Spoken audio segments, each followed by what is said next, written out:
la credibilidad de nuestro mensaje ha ido disminuyendo, al menos en la próxima generación. Y quiero compartir con ustedes la base que Pablo usó para recordarle a una iglesia que el mensaje del Evangelio y al Cristo que él predicaba era firme, fuerte y confiable. Quiero invitarle a que veamos esa base en la epístola, en la segunda carta a la iglesia en Corinto, empezando con el capítulo 5. Esta carta es uno de mis favoritos libros de la Biblia. Muchos temas. Una epístola en la cual Pablo se abre quizá más que cualquier otro libro que él escribió. Al menos al respecto emocional. Pero uno de los temas que está tratando Pablo es lo que menciona en el capítulo 10, los superapóstoles que están entrando y quitándole credibilidad a Pablo como un apóstol de Jesucristo. Entonces él empieza a mencionar el por qué su mensaje es un mensaje real y verdadero, y él como portador de ese mensaje. Así que veamos el capítulo 5, como empieza al menos esta porción. Dice el versículo 16. Dice, de manera que nosotros, de aquí en adelante, a nadie conocemos según la carne, y aún, si a Cristo conocíamos según la carne, ya no lo conocemos así. Una de las cosas que vemos que Pablo le dice a la iglesia que ha sucedido en él y que ahora está en ellos es que Dios le equipó con una nueva perspectiva. Después de la salvación, Pablo está aquí haciendo referencia, dice, de manera que nosotros de aquí en adelante, después de su salvación, a nadie conocemos, y esa palabra conocer es como evaluar, conocer después de hacer un estudio, conocer después de investigar, una manera de ver, de evaluar, según la carne. Eso quedó atrás. Y aún si a Cristo conocíamos según la carne antes como judío, y muchos judíos en esa época, y todavía judíos, que Cristo era un maestro quizá, pero no el Mesías, y mucho menos el Hijo de Dios. Pero dice Pablo, ahora no lo vemos con la carne, lo vemos como Él es. Tenemos una nueva perspectiva. Y esto es para nosotros también, mis hermanos.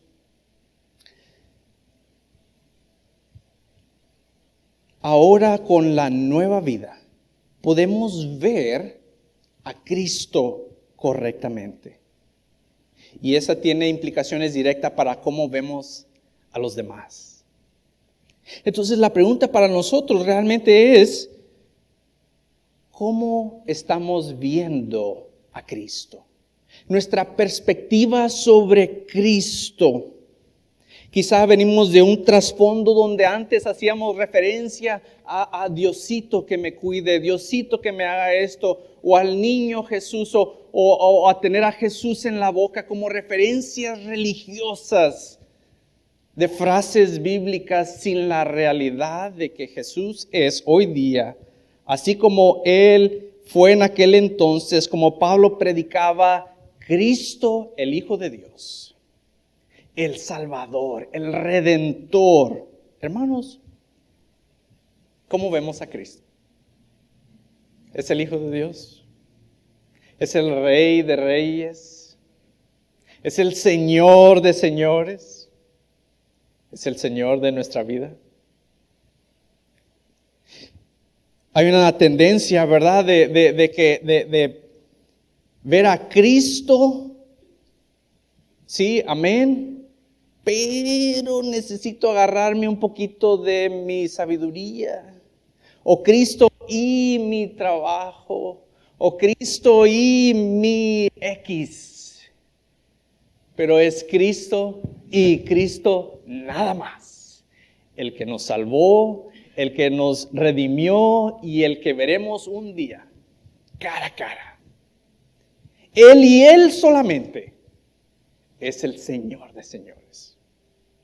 Pero la otra pregunta para nosotros es: ¿y cómo estamos viendo a los demás? Porque si vemos a Jesucristo como el Hijo de Dios, Dios mismo, el Señor de señores, Rey de reyes, el Redentor, el Mesías, eso tiene una implicación porque a los demás lo queremos ver así como vemos a Jesús, como veía Jesús a la humanidad. Él podía hablar con el más influyente como el más desdichado.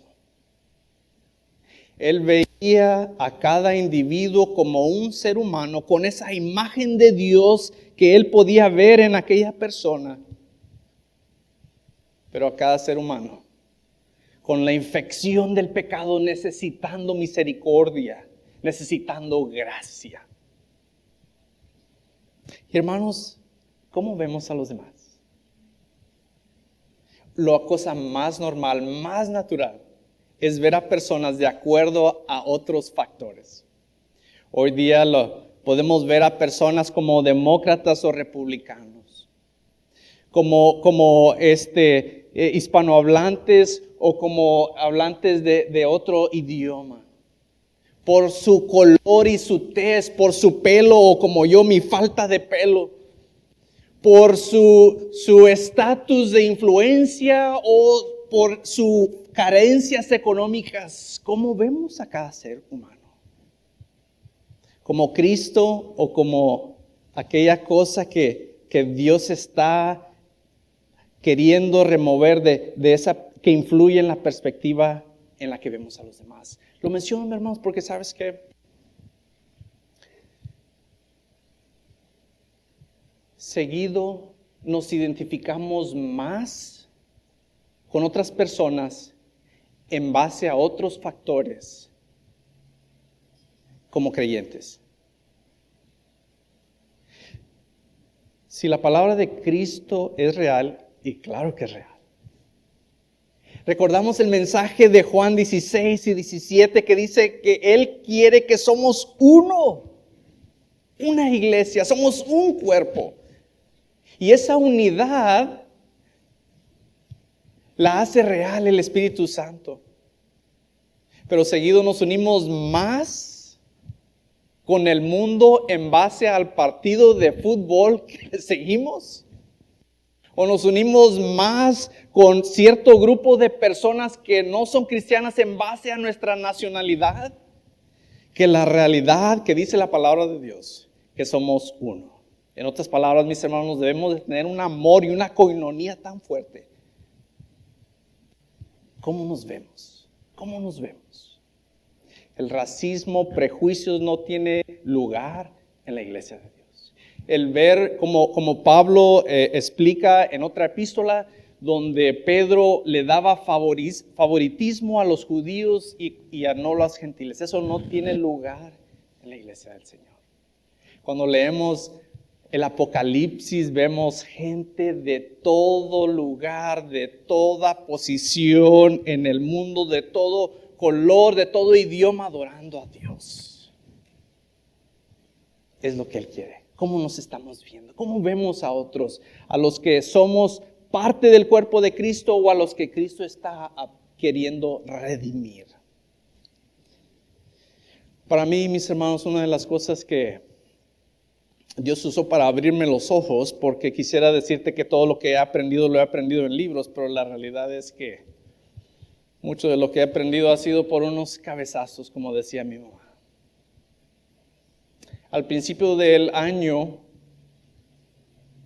fui a hacerme unos estudios y para no hacer larga la historia, enero 23, estaba yo en un estacionamiento en mi vehículo. Me llama mi doctora y me dice, Eric, los estudios que te hiciste, es posible que tienes cáncer. No es seguro, pero sabes que vamos a revisarte. Pues como se imaginan y como unos de ustedes ya han vivido, esa noticia hace que tus emociones, tus pensamientos suben, bajan, no sabes ni cómo orientarte en esos días. Hicimos estudios y etcétera, y gloria a Dios que no fue cáncer. Pero lo que Dios usó es, al yo estar ahí sentado en la sala del hospital, a punto de hacerme una resonancia y los estudios, veía a cada persona en ese lugar diferente.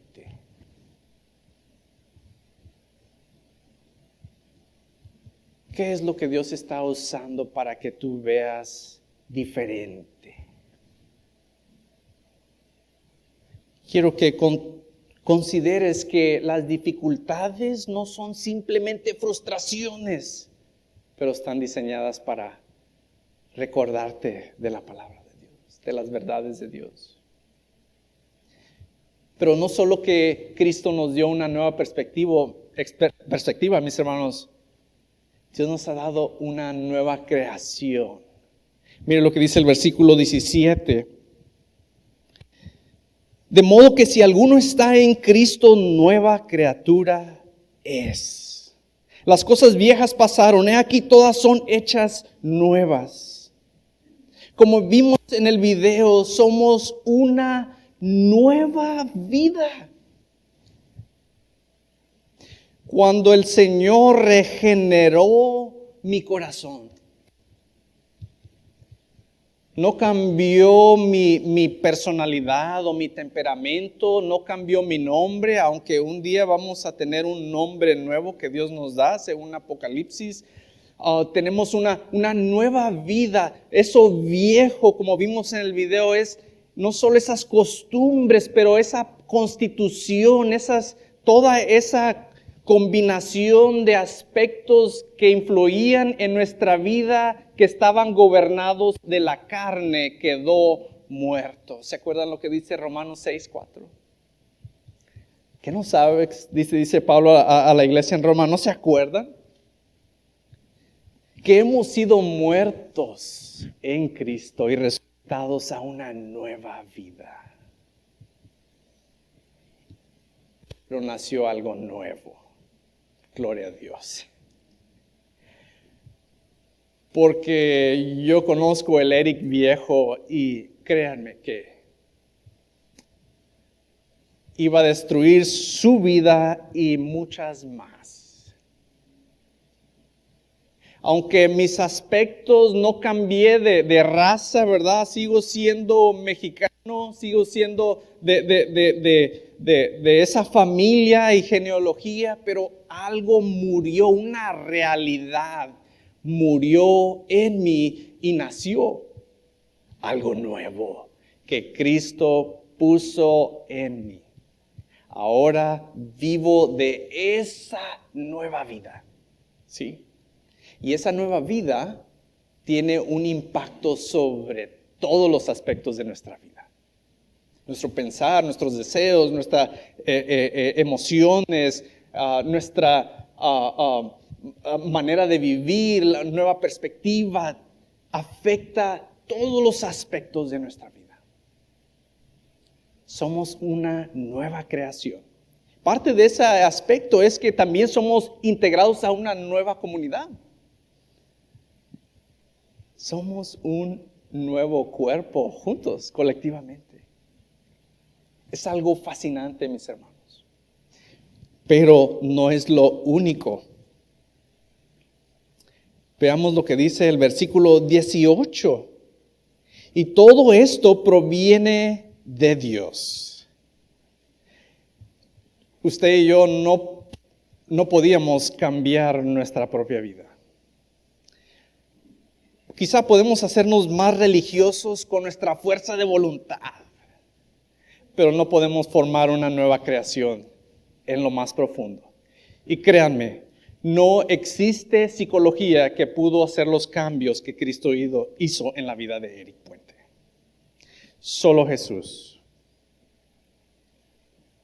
Esto viene de Dios, quien nos reconcilió consigo mismo por Cristo, ¿verdad? Esto también lo vemos en Romanos 5. Ahora tenemos paz con Dios por medio de la justificación.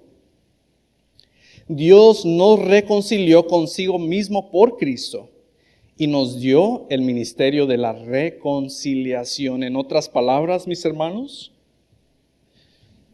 Dios nos reconcilió con Él, nos dio paz por medio de la justificación, según Romanos 5:1, y eso fue lo que Dios usó para ahora darnos el ministerio de reconciliación. Y aunque ese ministerio de reconciliación debería tener un fruto en nuestra vida de reconciliación como matrimonios, el contexto, el mensaje es que ahora tenemos una nueva misión para compartir el Evangelio. No solo tenemos una nueva perspectiva, no solo tenemos una nueva vida, una nueva creación, pero tenemos una nueva misión. Seguimos aquí en el 19, dice que Dios estaba en Cristo reconciliando consigo al mundo, no tomándoles en cuenta a los hombres sus pecados, y nos encargó a nosotros la palabra de la reconciliación, el mensaje del Evangelio. Así que somos embajadores en nombre de Cristo, como si Dios invitando por medio de nosotros. Dios decidió usar nuestra vida frágil, débil y todo lo que ahora es para ser proclamadores de la nueva noticia. Es fascinante. Dios pudo usar quizá en todas sus billones y billones de herramientas, pudo usar lo que a Dios le hubiese complacido, pero decidió usar a su pueblo para compartir el Evangelio. Es algo increíble. En nuestra debilidad, aunque no somos perfectos, tenemos ahora la justicia de Cristo. Tenemos una nueva seguridad, nueva perspectiva, somos nueva creación, pero seguimos fallando. Pero Dios no nos dice, ok, Eric, lo siento que ya no lo hiciste bien, el que sigue ya no sirves para nada. Ok, ¿quién sigue? Me sigue usando como portador de la invitación de Dios al mundo perdido.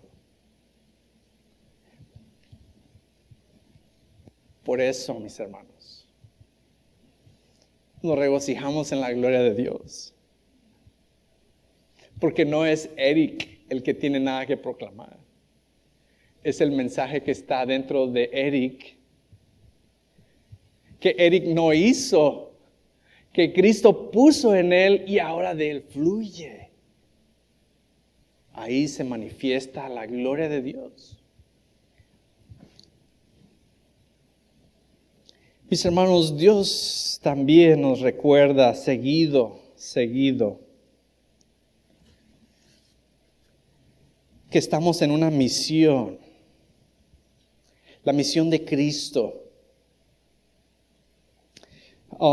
En eso que mencioné del 2022, un año difícil para, yo creo, todos. En el aspecto mío, empezó así con ese espanto del cáncer y luego en abril empezó deteriorar la salud de Elizabeth y luego esta prueba por acá y luego esta por acá y una y otra, y ya era bastante. Y llegué a un momento en mi vida en la que me sentí un poco desgastado, un poco frustrado, estirado como esas ligas que ya están a punto de tronar. Y fue en esos momentos donde el Señor me llevó con un joven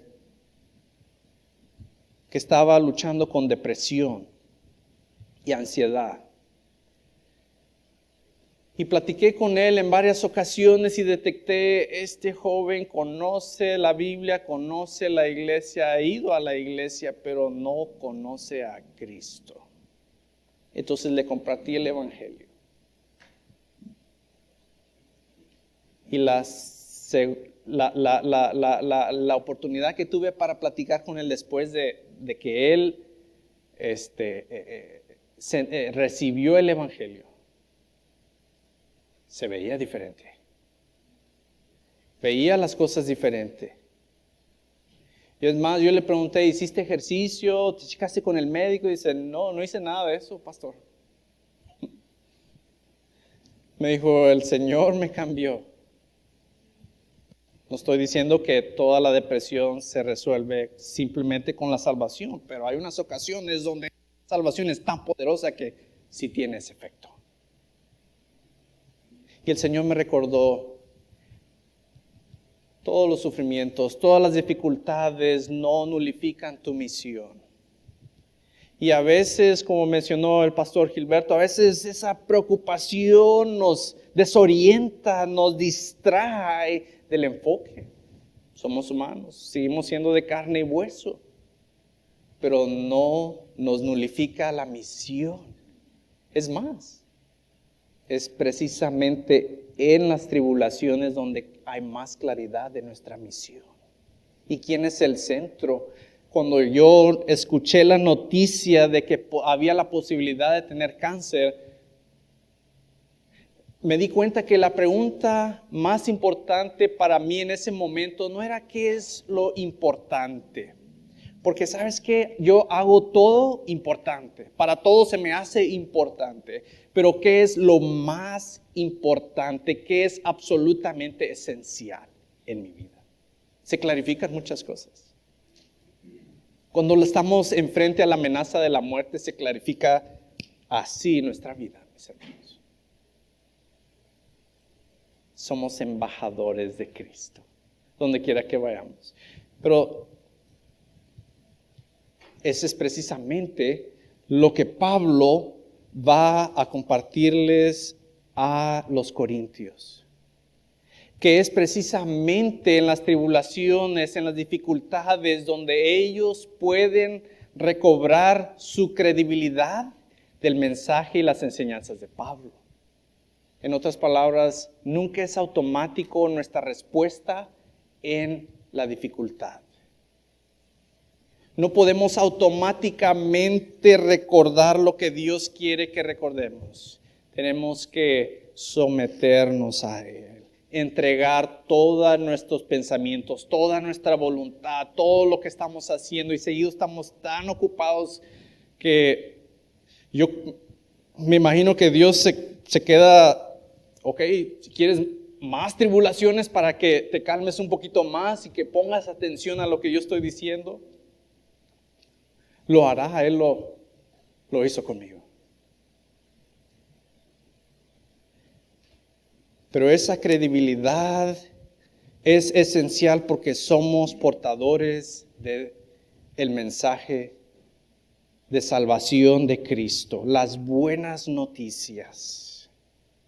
Pero no solo eso, no solo tenemos una nueva perspectiva, no solo somos una nueva creación, no solo tenemos una nueva misión, pero tenemos un nuevo poder. Veamos cómo continúa este pasaje.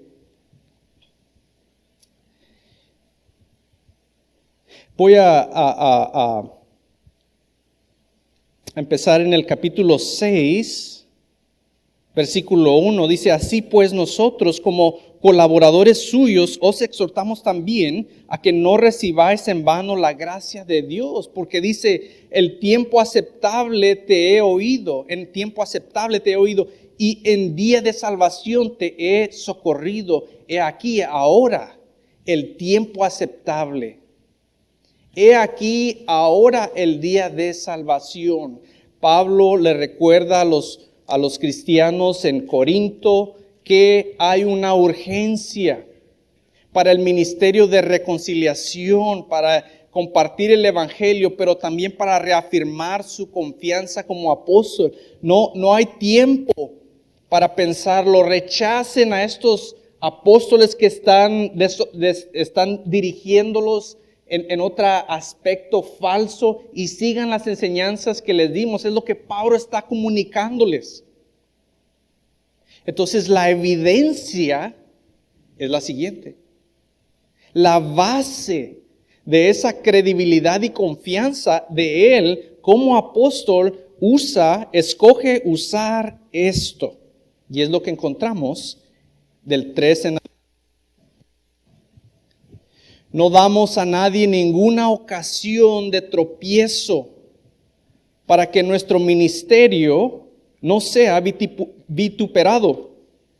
Antes bien, nos recomendamos en todo como ministros de Dios, en mucha paciencia, en tribulaciones, en necesidades, en angustias, en azotes, en cárceles, en tumultos, en trabajos, en desvelos, en ayunos, en pureza, en ciencia, en longanimidad, en bondad, en el espíritu, en amor sincero, en palabra de verdad y en poder de Dios.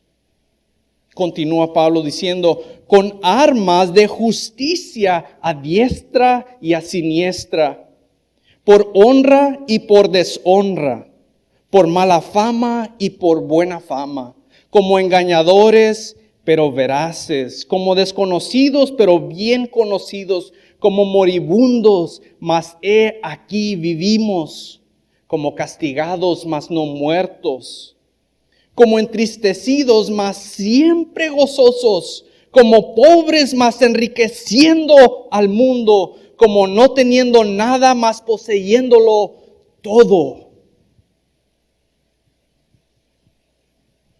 Dios nos dio un nuevo poder. No es el poder como Superman o los superhéroes que vemos en las películas, que podemos usarlo a nuestra disposición o abusarlo. No es el poder de aquellos influentes o aquel poder de aquellos narcotraficantes. No es ese tipo de poder, es el poder de Cristo que vemos en su vida. Poder para amar al que no podíamos amar antes. Para perdonar al que nos ha herido hasta el profundo de nuestro corazón. Poder para vivir la vida de Cristo día en día. El poder para proclamar el evangelio, el poder para glorificar su nombre y vivir orientados exclusivamente hacia Él. Mis estimados, este poder es un poder real en nosotros.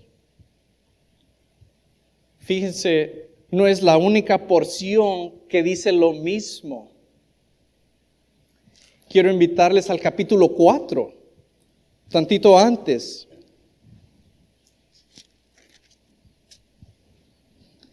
Capítulo 4, versículo 7. Dice lo siguiente: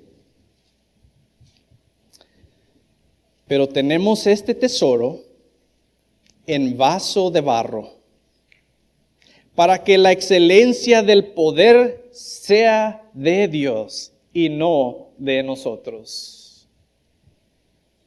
Está el poder en Pablo, mas no es de él. Pero veamos lo que dice, lo que sigue en el 8, dice que estamos atribulados en todo, mas no angustiados, en apuros, mas no desesperados, perseguidos, mas no desamparados, derribados, pero no destruidos, llevando en el cuerpo siempre todas partes la muerte de Jesús, para que también la vida de Jesús se manifieste en nuestros cuerpos. y nuestra vida la vivimos en nuestro cuerpo. ¿Hay duda que Dios nos ha dado ese poder en nuestra vida, mis hermanos? El contexto en uno y el contexto en el otro es el mismo cuando Él hace referencia al poder de Dios. Interesantemente, lo hace en el contexto de sufrimiento y tribulaciones. Mis hermanos, la manera que vivimos en dificultades le da credibilidad o le quita credibilidad a lo que la gente percibe como el mensaje de salvación, porque somos portadores. ¿Verdad? En ¿qué es lo que dice el presidente Vladimir Putin? No, sí, queremos paz. Sí. No, ya queremos unos días de paz para que se puedan arreglar los asuntos con Ucrania. ¿Y quién le cree a ese presidente? ¿Por qué? Porque no hay congruencia en lo que dice y en los misiles que está lanzando en el mismo segundo que está diciendo paz. De la misma manera, mis hermanos, lo que Dios quiere y sobre todo es importante hoy día es la congruencia en la manera que vivimos y el mensaje que proclamamos. Las dos cosas, una y la otra, es esencial. En el tipo de ministerio que mi esposa y yo hacemos, escuchamos continuamente las luchas familiares. ¿Quién no tiene luchas familiares?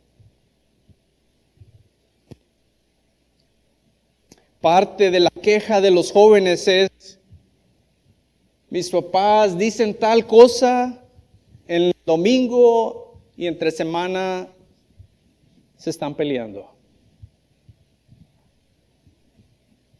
El mundo dice, los creyentes hablan de amor, pero lo que vemos es los azotazos que hacen en otros lugares. ¿Dónde está el amor? ¿Dónde está aquel apoyo? ¿Dónde está esa manifestación del mensaje? Claro, no negamos la realidad que ha hecho en nosotros, ¿sí? No negamos de ese poder que se ha manifestado en la transformación radical de nosotros. Para muchos de nosotros el cambio fue drástico, lo viejo y lo nuevo. Para los jóvenes que han sido criados en la iglesia, quizá el cambio no es tan radical, pero sigue siendo real la nueva vida en Cristo.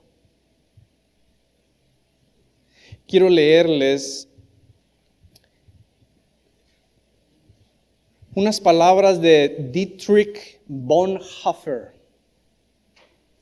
Él es un teólogo alemán y hace referencia a su iglesia luterana alemana, en la cual estaba en los 1940 integrándose al movimiento nazi. Y la iglesia, al no decir nada, se involucró y fue complícito por no decir nada de aquellos muertes, millones de muertes de judíos. Antes de morir, unos meses antes de morir, escribió estas palabras. Dijo, la iglesia debería entrar en los problemas seculares de la vida ordinaria, no para dominarlos, pero para servir y ayudar. Debería decirle a personas de cualquier estatus lo que significa vivir en Cristo, lo que es existir para otros. No debería subestimar la importancia del ejemplo humano, algo que originó en la humanidad de Jesús y que fue muy importante para Pablo. Por tanto, no tanto en argumentación especulativa, pero en el ejemplo que le da énfasis y poder a sus palabras, refiriéndose a las palabras de la iglesia. Eso es algo que se ha perdido casi por completo. El desafío, mis hermanos, es un desafío positivo para nosotros. Que Dios nos ha equipado para vivir de tal manera que nuestro mensaje proclama la verdad adornada solo con Cristo, pero con la credibilidad de un pueblo que está viviendo lo que proclama.